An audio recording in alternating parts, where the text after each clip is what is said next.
Bienvenidos a un video más. Ya hemos hablado sobre la formación de los rangos en equilibrio. Hemos hablado sobre los BPRs. Ahora vamos a profundizar un poco más en la descomposición del precio en equilibrio. Y para esto tenemos que descomponer el high time frame en low time frame. Vamos a descomponer entonces la formación de 3 velas de high time frame en low time frame para entender cómo funcionan los BPRs avanzados. Ok, entonces vamos a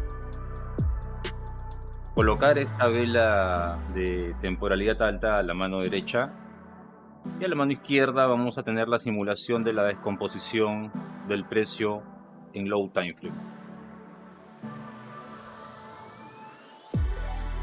Ya conocemos cuáles son las partes de una vela, así que la vela inicia con una apertura, genera un movimiento bajista como sell side delivery y posteriormente todo un movimiento alcista como buy side delivery. Finalmente llega a un punto máximo, genera un retroceso generando una mecha y finalmente cerrando el precio en un nivel específico.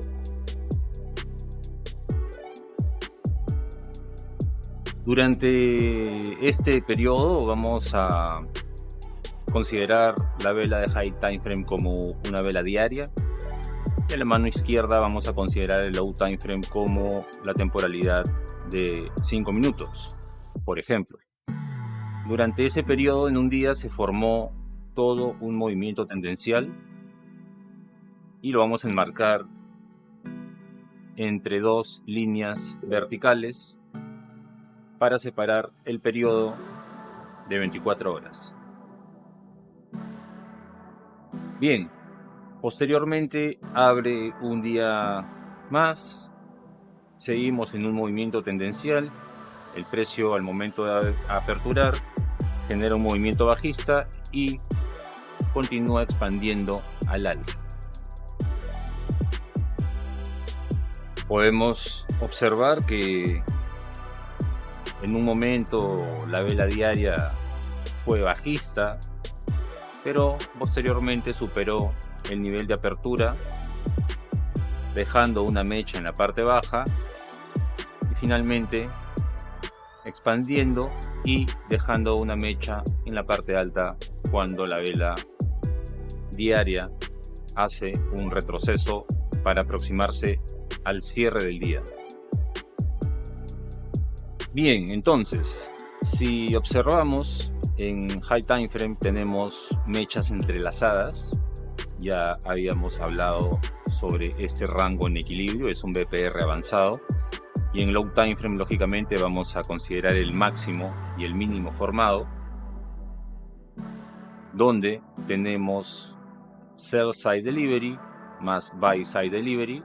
Tenemos un rango en equilibrio, lo que vendría a ser un BPR.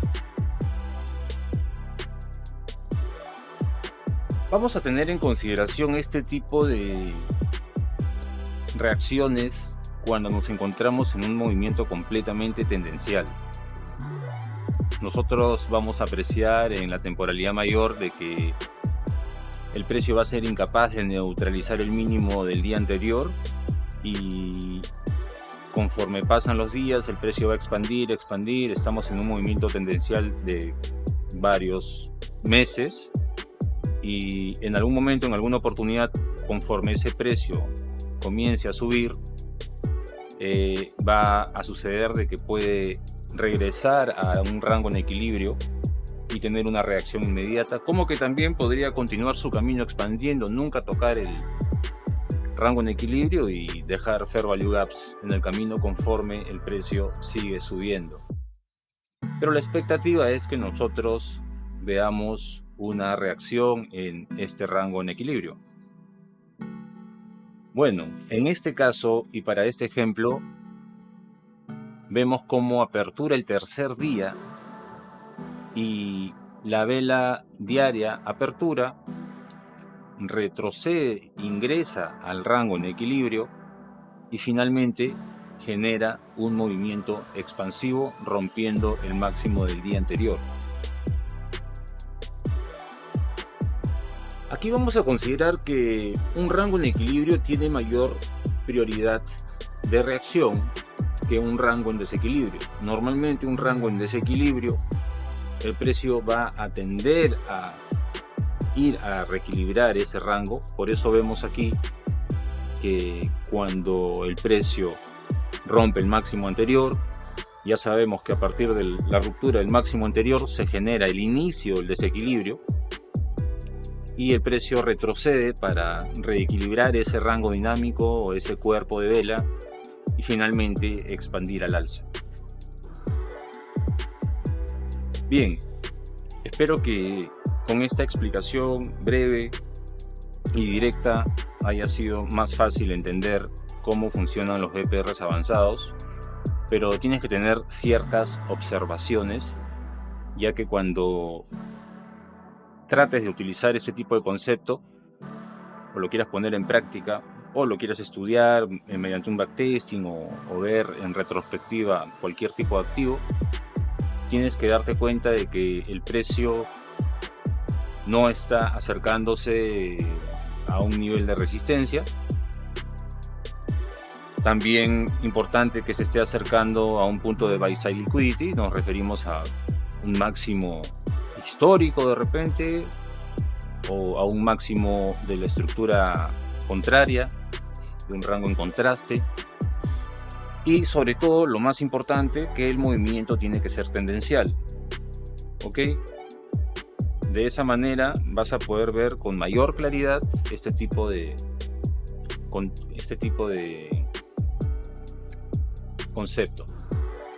Ok, entonces en el próximo capítulo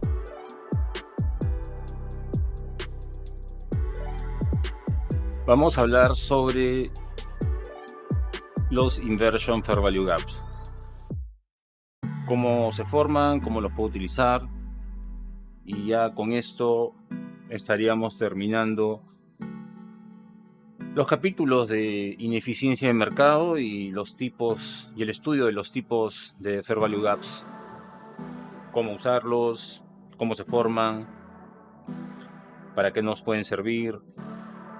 Espero que esta información te sirva, la pongas en práctica y por tu cuenta veas si es que realmente te funciona o no te funciona.